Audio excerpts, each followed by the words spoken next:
literally in like one of the most remote, harsh climates in the world, and I guess I just want to pinch myself because like that, something could change.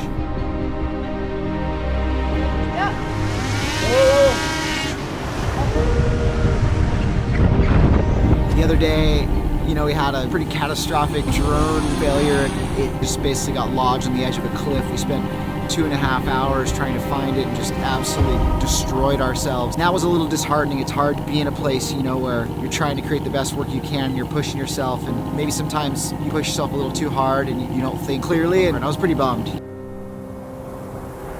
I think it's a real beautiful thing when you can marry this concept of technology, being able to inspire other people to experience these places, because the reality is most people will never be able to come here.